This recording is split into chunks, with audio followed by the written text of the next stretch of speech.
Olá a todos, bem-vindos. Hoje nessa aula nós vamos discutir alguns aspectos práticos sobre espectrometria de massas, sobretudo a fonte elétron spray e contexto no 3D, que é o que tem no nosso laboratório. A intenção aqui é mostrar como alguns parâmetros alteram o espectro que a gente consegue na nossa análise. Essa aqui é a ideia de levar, vocês todos para o laboratório para colocar a mão na massa e ver exatamente o que esse instrumento responde. Hoje o que a gente vai fazer aqui é mostrar para vocês alguns dos parâmetros básicos de operação no caso desse instrumento aí que vocês estão vendo, que é um Ion Trap. É um Ion Trap 3D, ele está modificado aqui, nessa lateral dele aqui, a gente tem um sistema para a introdução de nêutrons no próprio Ion Trap. Tem toda uma parte eletrônica aqui desse lado, essa caixa preta que vocês estão vendo aí, que controla esse sistema todo de laser. Tudo isso está aqui em cima, que vai ser assunto de um outro vídeo, tá? O que a gente vai discutir hoje é isso aqui, que é a nossa fonte de ionização. Nossa fonte de ionização é elétron spray. Esse sistema está sem a carcaça dele, ele tá desmontado por causa dessas modificações, mas o funcionamento da fonte é o mesmo. Como que funciona essa fonte, né? O que é essa fonte elétron spray aqui na prática? Tem essa região aqui, que é o que a gente chama de sprayer, tá? Eu já vou mostrar detalhes disso daqui a pouco. Esse tubo que chega aqui é o tubo com nitrogênio do gás de nebulização. E essa tubulação é a tubulação que chega com a amostra. Nossa amostra, nesse caso, está vindo direto dessa bomba de seringa. Então a amostra, que é o padrão que a gente está usando aqui para esse exemplo, está nessa bomba de seringa. O Massas controla quanto que essa bomba empurra esse êmbolo e a gente sabe o fluxo que chega aqui no nosso spray. Eu já vou mostrar como é isso aqui daqui a pouco ali fora. Se a gente olha essa fonte por dentro, o que eu tenho aqui? Bom, só abrir a fonte, estou abrindo aqui. Eu tenho aqui desse lado, nessa posição aqui, esse é o shield que a gente chama nesse equipamento, tá? Que é o que você tem entrada no Massas. Então, se você olhar ali, atrás do shield tem outra peça, que é uma capa para um capilar, e aquele furo é o furo por onde os íons vão entrar para dentro do espectrômetro de massa. Desse lado, você tem a ponta de dentro ali do sprayer, é onde o spray vai ser gerado. Eu consigo até mostrar para vocês como que esse spray aqui, um pouco do spray sendo gerado. Eu só preciso mostrar aqui, dá para ver a névoa sendo gerada, acredito. Então, é isso que vai ser feito durante a análise. Bom, esse aqui é um outro sprayer que a gente tem, então dá para ver esse furo aqui em cima, é onde está entrando o nitrogênio, certo? E aqui por cima entraria a amostra, tá? Ele está colocado ali dentro da fonte. Se você olha aqui na ponta, dá para ver, se eu conseguir focalizar, dá para ver ali na ponta onde se encontra de fato o capilar do nebulizador por onde a amostra vai passar. Se você olha ele pela frente, é muito difícil de ver, mas se você olha pela frente, dá para ver que você tem dois furos concêntricos ali, né? Então, em volta desse capilar bem fino que está no meio da imagem, em volta dali passa o gás de nebulização. Bom, o que eu fiz aqui foi só desrosquear essa parte aqui de trás. Aí eu estou puxando isso aqui com muito cuidado. E aí dá para ver, é bem difícil de ver, mas dá para ver que esse aqui é o capilar por onde passa a amostra, tá? Ele vai por dentro dessa peça de metal, em volta passa o nitrogênio. Então é um capilar bem fino, por ele que passa a amostra, e na ponta desse capilar que forma o spray que a gente vai usar para fazer o elétron spray. Bom, a ideia aqui agora é mostrar para vocês como que alguns parâmetros do Ion Trap, como eles se comportam, e alguns detalhes, alguns aspectos interessantes aqui da espectrometria de massa que a gente consegue mostrar com esse sistema, tá? Eu vou falar algumas coisas que para algumas pessoas que já trabalham com massas, trabalham diretamente com o equipamento, pode parecer meio óbvio, mas para algumas pessoas que costuma tratar os dados, pede esse tipo de análise de uma central analítica, isso algumas vezes não fica muito claro, tá? E para a gente poder acompanhar de um jeito um pouco mais fácil, eu vou explicar algumas coisas de como que esse instrumento aqui específico funciona, tá? Então, novamente, isso aqui é um IonTrap 3D, então essas opções que a gente vai ver aqui são válidas justamente para o IonTrap 3D, ou algumas coisas a gente conseguiria fazer também com um triplo quadrupolo. Então, esse aqui é o software de controle desse equipamento. Tem 4 partes principais aqui, tá? Essa parte que a gente está vendo aqui, onde vocês estão vendo o mouse, eu vou clicar aqui, que eu acho que ele vai indicar. Essa parte é onde ele está me mostrando o dado do espectro que ele acaba de coletar. Ou eu deveria dizer 12 espectros, eu já vou mostrar por quê, tá? Aqui embaixo ele tem o que a gente vai chamar de um cromatograma, mas é o sinal que ele está detectando em função do tempo. Se esse equipamento estivesse interfaceado com o HPLC, o que a gente estaria vendo aqui é justamente acompanhando os espectros de massa, a intensidade dos íons totais, nesse caso aqui, em função do tempo. E aqui em cima a gente tem o que a gente chama de espectro de linha, tá? Qual que é a diferença desses dois espectros? Se eu ampliar esse pico 922, ele está parado aqui, isso aqui é uma análise que estava sendo feita anteriormente, tá? Mas se eu ampliar, dá para ver que isso aqui é simplesmente uma linha que me fala a intensidade do íon que apareceu com essa relação massa-carga. Se eu faço a mesma coisa aqui do lado, nesse íon 922 é o mesmo dado. O que a gente vai ver é que esse pico na verdade não é uma linha, ele nem poderia ser uma linha, né? Porque pela forma como a gente está detectando. Então, na verdade, esse pico tem uma certa largura, e essa largura é consequência, de certa forma, da resolução do instrumento. Então, qual que é a diferença do espectro de linha para o profile spectrum, que é o que a gente chama aqui, tá? É diferente justamente isso. Aqui eu tenho vários pontos. Se você olhar essa seta pequena que aparece aqui embaixo, dá para ver que toda vez que eu ando, essa seta pequena anda junto. Por quê? Porque esses são de fato os pontos experimentais que foram coletados, né? Então, esse aqui de fato é o dado cru que eu tenho do espectro de massas. Isso é processado, então uma linha traçada aqui, colocado como 922. Note que 923 estava do lado ali, vou ampliar de novo. 923 estava aparecendo do lado aqui. Tem uma separação relativamente boa, né? Quase de linha base aqui. Mas aqui ele aparece completamente separado no Profile Spectrum, no Line Spectrum, perdão, por quê? Porque são só linhas que são traçadas aqui em cima. Repara também que essa relação de ruído aqui, algumas vezes tende a ser menor, tá? Não necessariamente vai ser menor, e dá para ver que ela é um pouco menor, porque você coloca um limite dos íons que você quer tratar e jogar no Line Spectrum. Tá? Essa é a diferença. Normalmente a gente usa isso para ter duas janelas, né? Uma janela, a gente coloca uma janela mais numa região específica que a gente está trabalhando e isso aqui numa região maior, tá? Mas tem essas utilidades. É bom saber essa diferença, por quê? Porque se eu quero calcular a largura e a altura de um pico, esse Line Spectrum aqui não vai me fornecer isso, enquanto esse Profile, se eu, novamente, 922, ampliar esse sinal, pedir para ele aqui me mostrar qual que é a largura e a altura, ele vai mostrar 0.04.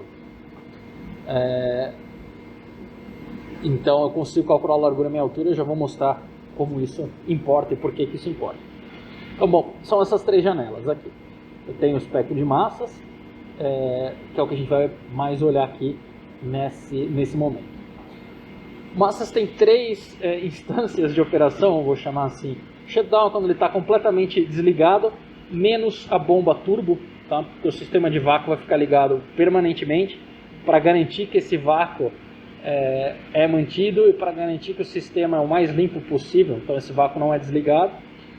Tem esse standby, que é simplesmente eu não estou coletando dados agora, né, mas toda a parte eletrônica está ligada, o instrumento está pronto para coletar, e esse modo de operação de fato.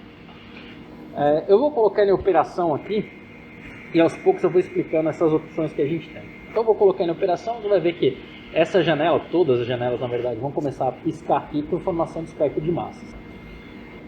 Ele já está funcionando, ele já está coletando dados, mas não está aparecendo nada por quê? Porque eu tenho que colocar alguma amostra nele. Então eu vou vir aqui na fonte, vou pedir para ele acelerar um pouco aquela bomba de seringa. E a amostra está entrando aqui, no começo ela vai precisar se readequar um pouco. E aí a gente vai ter esse sinal. Isso aqui é uma amostra padrão que a gente usa, e tem um conjunto de sinais que são conhecidos.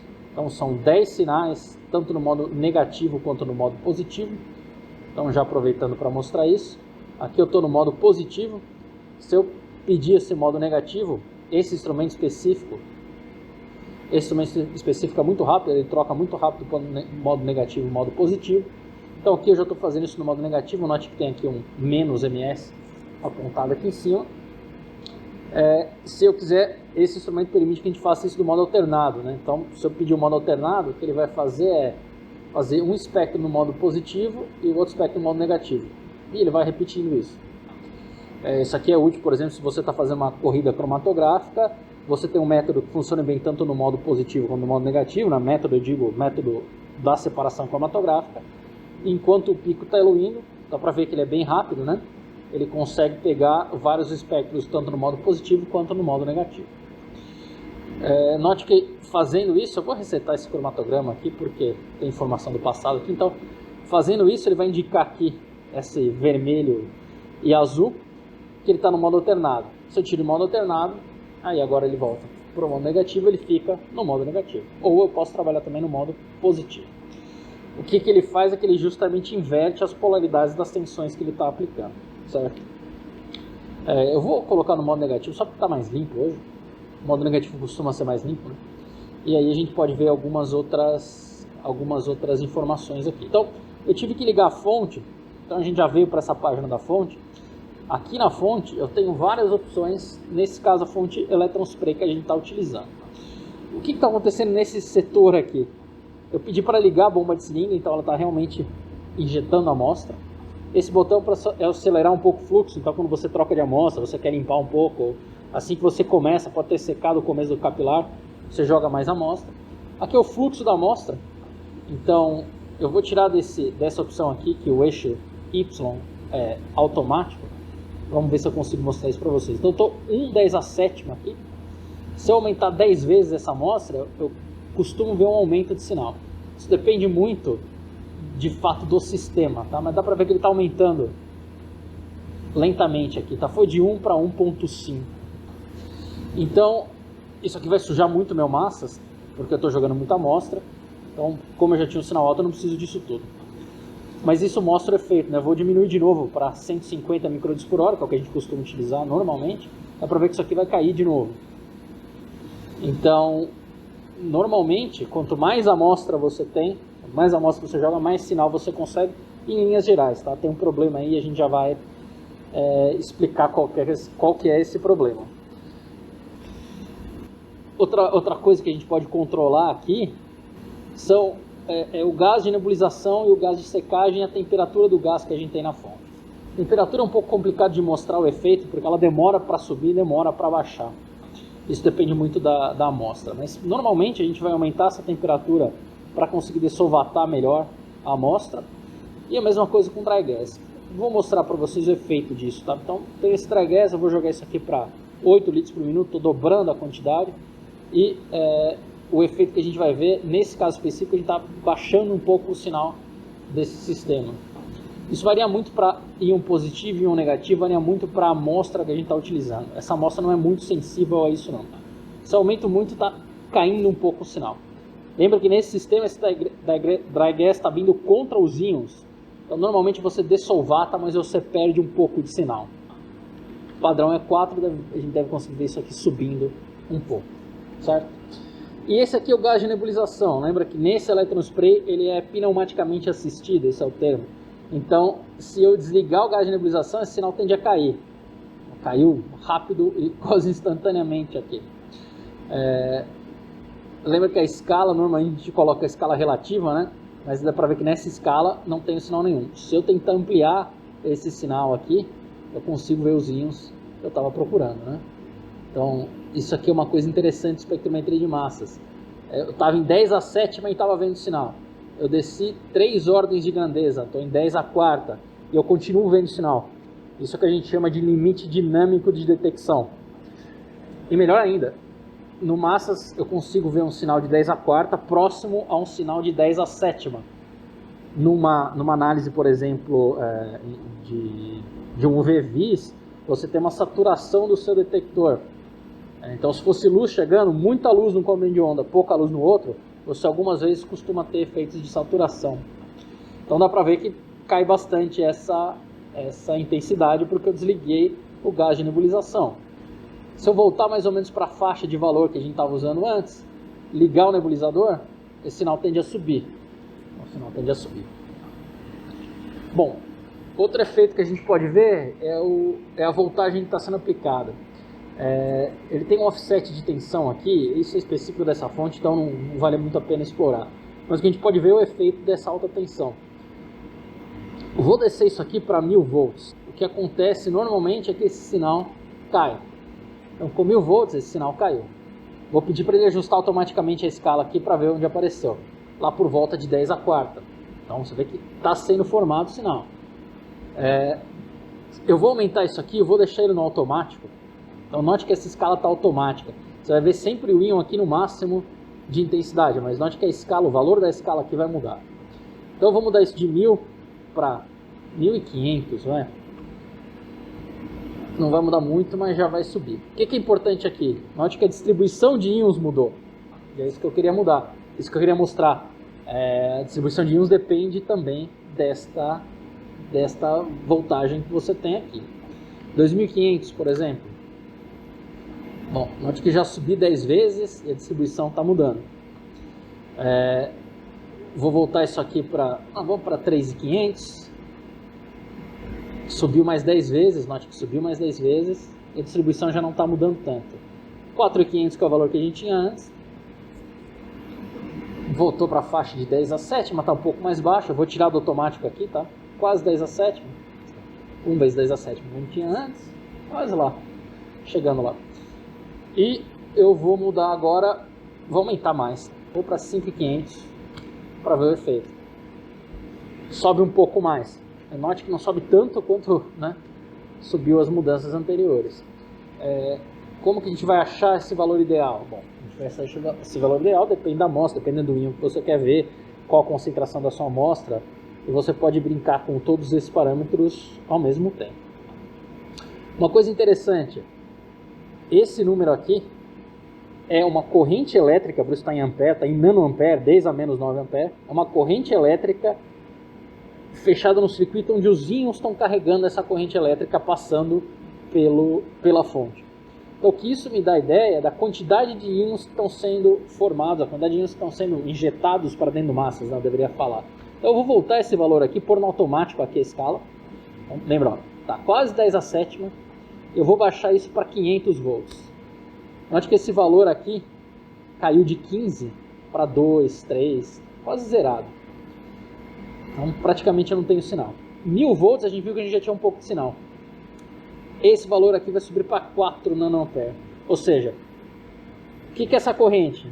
É o portador de carga, nesse caso negativo, né? Então, o portador de carga negativo que está passando ali, que está induzindo uma carga ali. Tá? É o circuito que está sendo fechado. Se eu voltar isso para 4.500 volts, que é o ideal, dá para ver que esse número vai subir. Por quê? Porque eu tenho uma voltagem maior, eu estou gerando mais íons ou extraindo mais íons de solução. Então esse valor é útil para saber se eu estou gerando muito íon ou pouco íon. Perfeito. Então basicamente são esses os parâmetros que eu tenho aqui da fonte.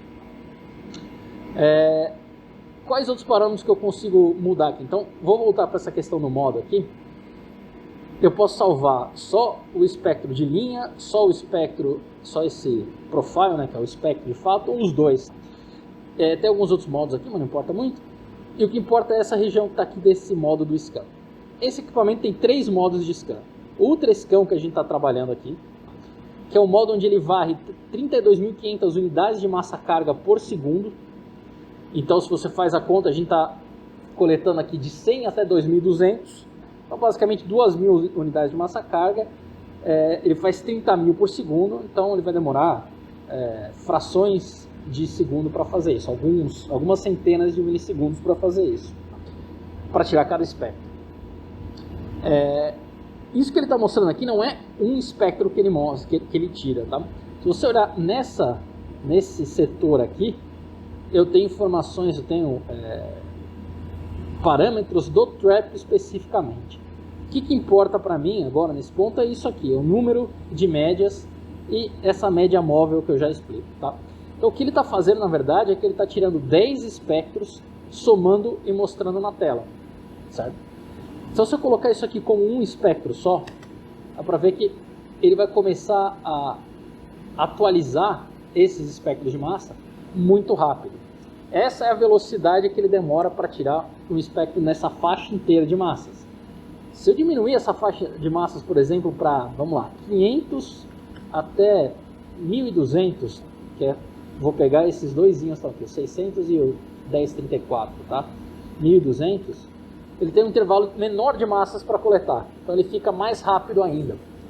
E isso é um dos motivos para você usar um Ion Trap, por exemplo, se você quer muita velocidade de análise.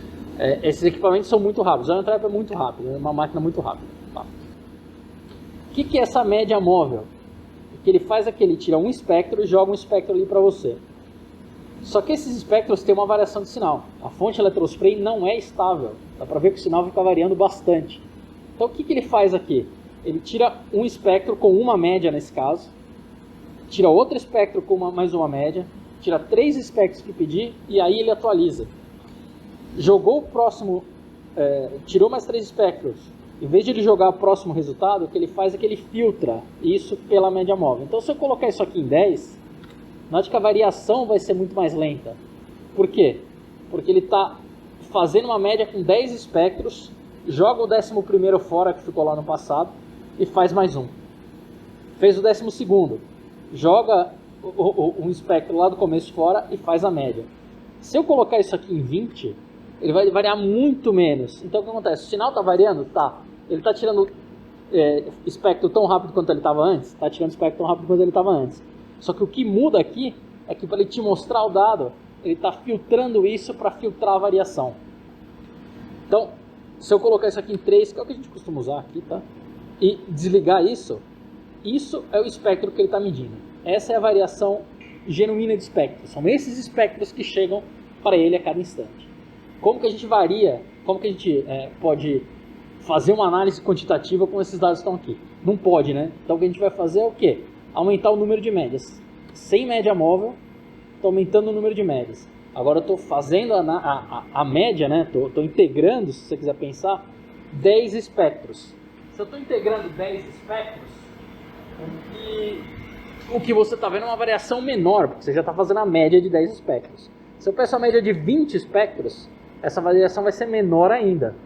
Note que está ficando cada vez mais lento. Mas aí é uma troca que a gente vai ter que decidir. Então eu vou voltar isso aqui para 10 espectros. Então para que a gente quer isso? Justamente porque você viu que sem a média móvel, com um espectro só, o sinal varia muito. Então a gente não consegue fazer análise quantitativa com isso, né? O sinal varia, nem qualitativa algumas vezes. Esse é o papel da média móvel. Vou voltar isso aqui para a faixa máxima dele, que nesse equipamento, nesse modo é 200 a 2200. 100, né, perdão. 100 a 2200. Vou colocar 10 espectros. Vou deixar a média móvel desligada, porque a gente vai ver a variação mais rápida assim. Eu vou ligar a média móvel para o sinal não ser tão... Isso, tá aqui. Então esse é o espectro que eu tenho. Note que ele está atualizando com uma certa taxa. Se eu passo agora para o modo de alta resolução, primeiro, deixa eu mostrar, convencer vocês que a resolução é mais alta. Esse modo de resolução mais baixa, tá, nesse em específico, eu vou conseguir uma largura meia altura de 0.4748. Dá para fazer dá para até ter um resultado um pouquinho melhor, eu já mostro para vocês como. Tá? Bom, se eu posso para um modo de alta resolução, então 0.5 por aí. Se eu passo para um modo de alta resolução, note que vai ficar mais lento, a taxa de atualização é mais lenta. Por quê? Porque ele é mais lento, tá? Ele é 4 vezes mais lento. Só que note que a largura a meia altura ficou muito mais estreita, ficou muito menor, perto de 0.3. E a separação do padrão isotópico aqui ficou agora na linha base. Então vou voltar para ver a diferença. Não tem separação meia base. Nessa máquina específica eu tenho até um sinal um pouco mais alto no UltraScan. No modo de alta resolução, estou perdendo um pouco de intensidade. Isso é uma questão dessa máquina específica. Mas eu tenho uma resolução maior e eu tenho separação até na linha base aqui. Esse pico não está mais encavalado um no outro. Para ver que eu tenho separação na linha base. Então, esse modo de resolução é mais lento, mas ele me dá uma resolução maior. E nessa máquina eu tenho um modo de resolução de massa mais estendida, ele vai até 4000, mas a resolução é muito ruim, né? Então dá pra ver que eu estava numa resolução de 0,4 no modo de 0,5 no modo de mais baixa resolução, 0,4, 0,3 no modo de resolução mais alta, e aqui ele vai para quase 2. Para que serve esse tipo de análise? Para a gente conseguir ver massa muito mais alta mesmo, tá? Até 4000 que ele vai. Então posso colocar 4000. A gente vai conseguir detectar isso até 4000, mas assim, não tem nada nessa amostra mesmo aqui. Mas esse é só um outro método que existe. Bom, eu vou voltar para o método do UltraScan aqui para mostrar alguns efeitos. E eu vou ficar mudando de método de resolução dependendo do que eu quiser mostrar aqui para vocês, tá? Só porque ele é um pouco mais rápido. Então tá aqui, estou no método de uma resolução unitária que a gente chama aqui. Então dá para ver que eu consigo ver padrão isotópico. Essa é uma espécie com carga a mais. Lembra que se fosse uma espécie com carga 2+, essa diferença aqui de padrão isotópico ia cair na metade. Aí eu já não teria resolução suficiente, eu teria que ir para o modo de alta resolução aqui. Eu vou colocar esse sinal, vou baixar um pouco aqui para a gente ter uma relação uma ideia de intensidade aqui, tá? E o que eu vou mostrar para vocês são esses parâmetros do trap que está aqui. Então, deixa eu descrever o que são essas coisas, né? Esse ICC é o modo que esse equipamento possui. Ele tenta controlar a quantidade de íons dentro do trap. Então, note aqui em cima que toda vez que ele atualiza o espectro, ele mostra que o ICC, né, a contagem de íons, está perto de 25.000 aqui nesse caso, tá? Está perto de 25.000. A gente pediu perto de 35.000 íons para ele, mas ele está conseguindo perto de 25. Para controlar, para deixar isso de 35.000, o que o sistema faz é que ele varia o tempo de acumulação. Então veja que o tempo de acumulação aqui não é fixo, tá? Então isso é uma tentativa de fazer o quê? Filtrar o sinal. Imagina que você está fazendo análise, passa uma bolha e a contagem de íon cairia. Se a contagem de íon cai, eu posso deixar o tempo de acumulação maior para tentar filtrar essas variações. Então percebe que o Massas tem várias coisas trabalhando com o electron spray, tem várias opções para tentar justamente filtrar essa variação de sinal que a gente tem na análise. O que eu vou fazer agora é que eu vou desligar esse ICC e o tempo está perto de 0,15 milissegundos. Eu vou colocar esse tempo de acumulação aqui perto de 0,15 milissegundos, tá bom? Então tá aqui, 0,15 milissegundos. Note que agora o 0,15 é fixo, o 0,15 não muda, mas a contagem de íons vai mudar um pouco. Vai ficar por volta daquele valor. Ela chegou até 20 aqui, antes ele não deixava chegar até 20, ele ajustava isso. Qual que é a ideia disso aqui? Isso aqui é a quantidade de íons que eu estou jogando dentro do trap. Se eu tenho se eu tenho uma amostra mais diluída, uma amostra com menos íons, eu deveria falar, né? Porque ela não necessariamente precisa estar diluída, mas se tem uma amostra com menos íons, o que eu posso fazer é aumentar esse tempo de acumulação para ter mais sinal. Então o que eu vou fazer aqui, eu vou baixar esse tempo de acumulação. Em vez de 15, eu vou pôr 0,10 milissegundos. Tá? Então, note que ele demora um pouco para atualizar, justamente por causa dessa questão da média móvel. Né? Então eu vou voltar isso para 15, a gente vai ver isso aqui subir um pouco, mas ele demora um pouco para atualizar. Então, nesse ponto eu vou desligar a média móvel, eu vou ter variações mais rápidas no meu sinal.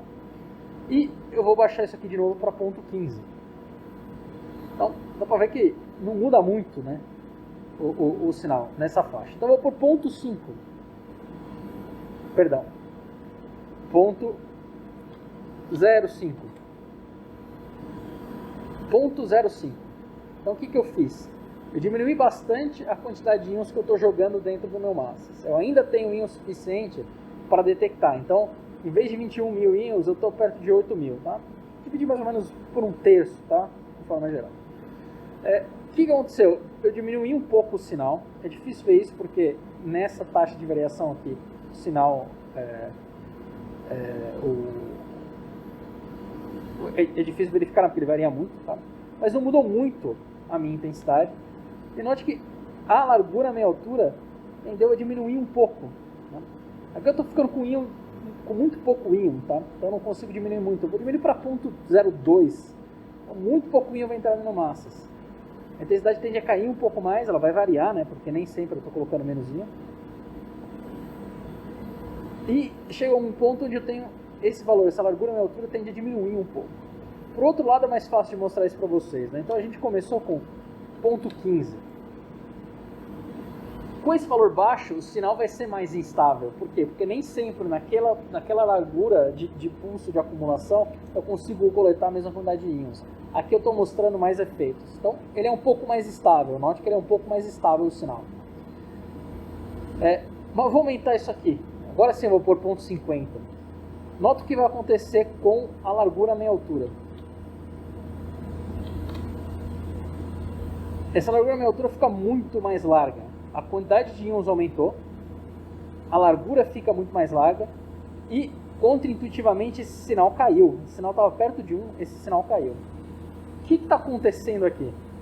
Eu estou colocando tanto íon dentro do meu ion trap, que em vez de eu compensar e ter mais carga lá dentro, né, e ter mais sinal porque eu tenho mais carga lá dentro, essas cargas começam a repelir uma a outra. Então o íon não vai mais fazer a trajetória que a gente espera que ele faça, porque ele está sendo repelido pelos outros íons que estão ali dentro. Ele tem uma quantidade muito grande de carga. Isso que a gente chama de efeito de repulsão de carga. Logo, a trajetória do íon vai ser diferente. O mesmo íon com a mesma relação nessa carga agora vai estar fazendo trajetórias levemente diferentes, o que alargam essa distribuição. Então você tem uma resolução pior. Eu posso aumentar um pouco mais isso aqui para 75, vamos tentar. Isso aqui vai piorar ainda mais. E o sinal tende a cair um pouco mais também.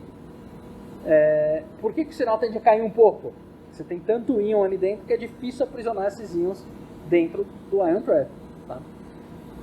Isso varia de amostra, varia por concentração de amostra, varia por várias condições. Mas de forma geral o que eu estou tentando mostrar é que o tempo de acumulação tem que ser ajustado para que você tenha o máximo de sinal sem atrapalhar a sua resolução. No caso dessa amostra, 0.15.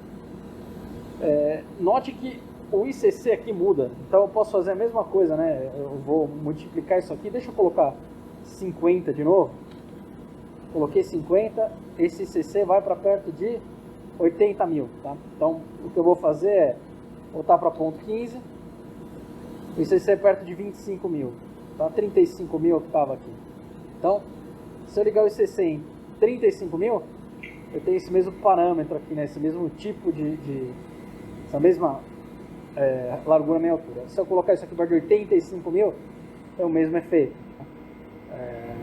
Então, o que ele faz? Ele está aumentando o tempo de acumulação, não está tão grande assim, né? Por isso que não está tão ruim. Deixa eu tentar 100 mil, vai. 105 só para não mudar. Agora ele vai ficar perto de 50, um pouco mais perto de 50, e o espectro piora bastante. Bom, independente se a gente está usando o ICC ou o tempo de acumulação, a lógica é a mesma. Se você tem uma amostra muito diluída, que você tem pouco sinal, você pode aumentar o tempo de acumulação. Por que você não aumenta isso até o infinito? Porque algumas vezes, se você aumentar esse tempo de acumulação, o que acontece é que você joga tanto íon, você prejudica, perde a sua resolução. Independentemente do modo de resolução. Se eu fizer essa mesma coisa no modo de resolução mais alta, tá? Com 35 mil, eu tenho essa resolução aqui, a intensidade aqui cai, né? 0.2, 0.3, se eu passo isso para 105 mil, o que eu vou ver é provavelmente esse sinal caindo e ficando mais larga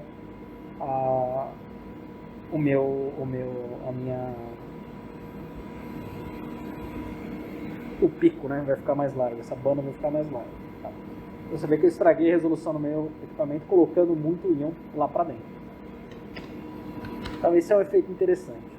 Uma coisa interessante que eu posso mostrar para vocês também é o efeito da pressão. Então note que aqui embaixo eu tenho dois valores de pressão. Isso aqui é a pressão da parte do começo do massas, do começo da fundionização, esse aqui é a pressão no trap, não é bem no trap, é embaixo do trap, mas é o mais perto que a gente consegue medir. E nesse equipamento ele opera justamente em 10 a menos 6 milibar, 6 vezes 10 a menos 6 milibar. Qual que é a ideia do hélio ali dentro? O hélio serve como um buffer gas, a gente fala, né?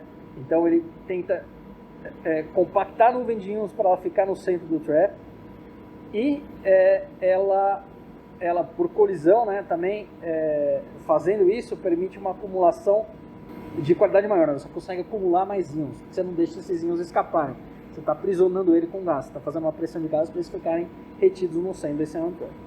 O que eu posso fazer nesse equipamento aqui é pedir para ele desligar o fluxo de hélio. Então eu vou colocar esse medidor aqui em cima, assim que eu apertar esse fluxo de hélio, é para ver que a pressão vai começar a cair. E aí eu peço que vocês olhem o que acontece com essa resolução. Eu vou voltar para o modo de resolução mais baixa, porque eu acho que o efeito vai ser mais dramático, aqui vai ser mais fácil de verificar. Tá? Então, ponto 47, a largura é a minha altura. Vou desligar esse hélio. Ele vai começar a cair lentamente. Tá? Ele dá um pico de pressão, acho que por causa da válvula a válvula pulsada que fecha isso deve vazar assim que você pede para desligar. Tá? Mas ele está baixando. Eu baixei o hélio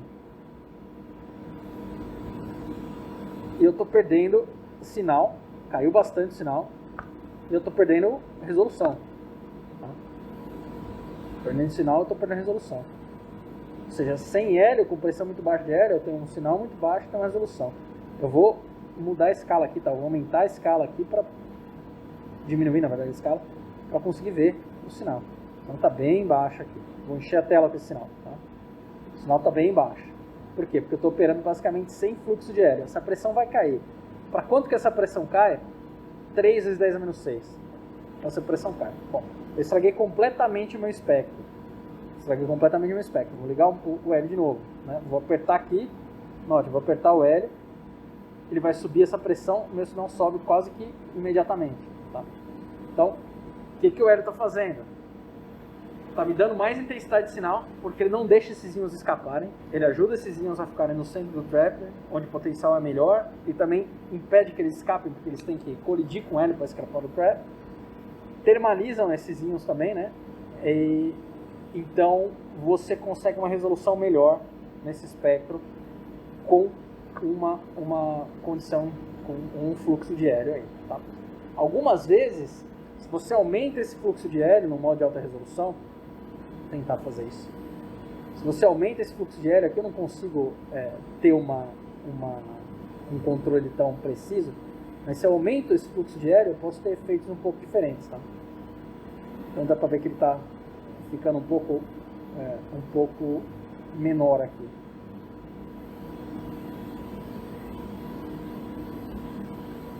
Mas a intensidade também cai, certo?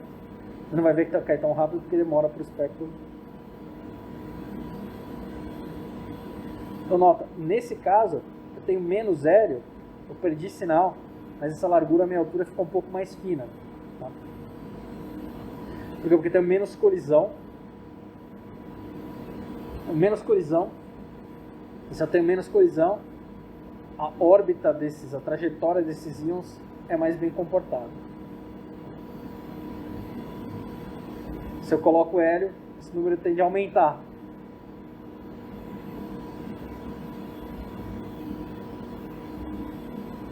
Então note, dependendo da forma como a gente está fazendo esse espectro, eu tenho efeitos diferentes. O importante é que o hélio faz efeito nisso. 2 efeitos. Aumento de sinal, pode mudar a sua largura meia altura. Ok, outro efeito aqui que eu queria mostrar para vocês é o seguinte, né?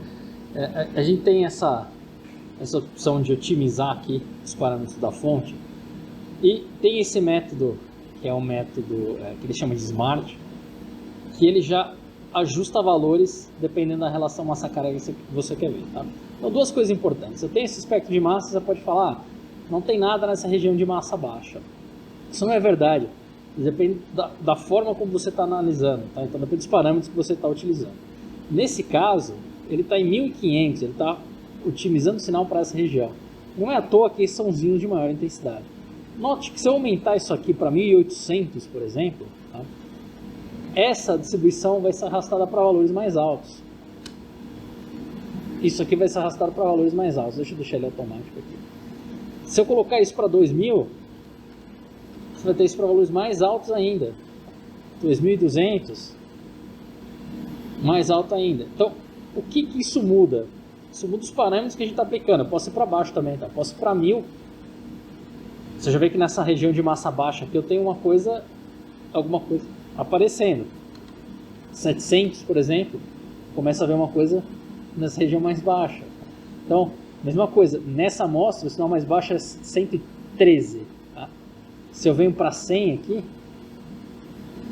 esse 113 agora é o íon mais intenso que eu tenho na minha distribuição.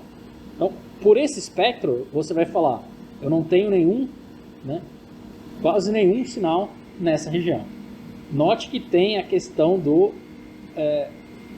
limite dinâmico de detecção de massas. Né? Então, se eu aumentar essa escala aqui, eu consigo ver, mesmo nessa configuração, eu consigo ver esse íon 1034 aqui.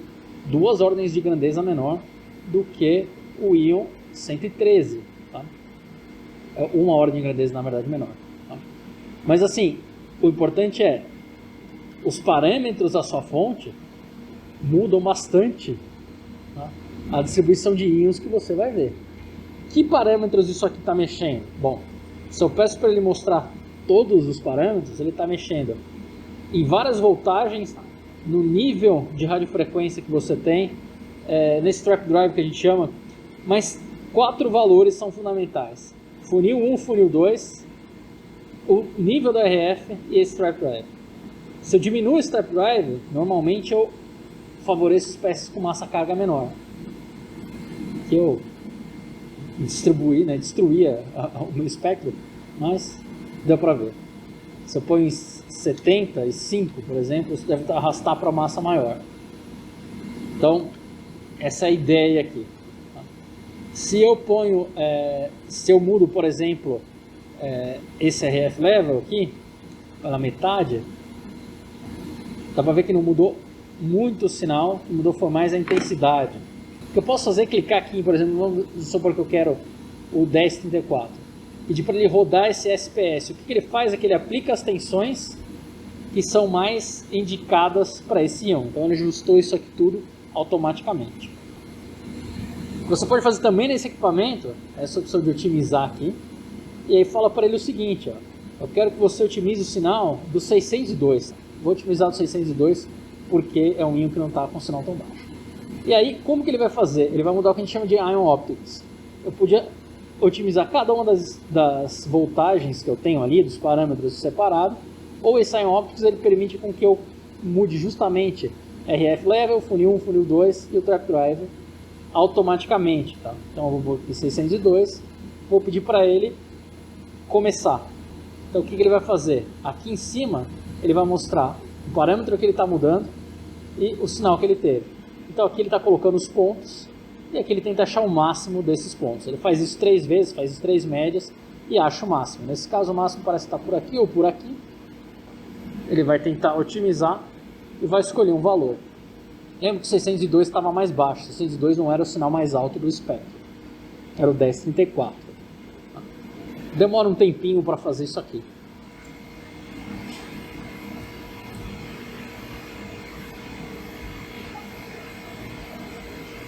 Aqui dá para ver que ele achou uma região onde o trap drive que influencia bastante o sinal, tá máximo, entendeu?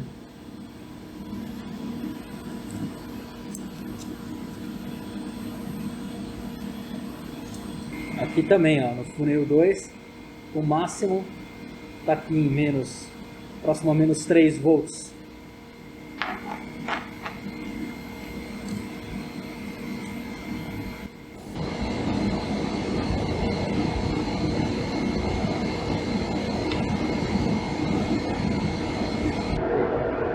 Agora, se eu colocar o sinal de novo, note que ele é muito mais alto que os outros. Bom, espero que vocês tenham conseguido ver qual é o efeito desses parâmetros na análise. E se tiverem qualquer dúvida, podem entrar em contato com que vocês têm disposição para entrar em contato, inclusive deixando os comentários desse vídeo.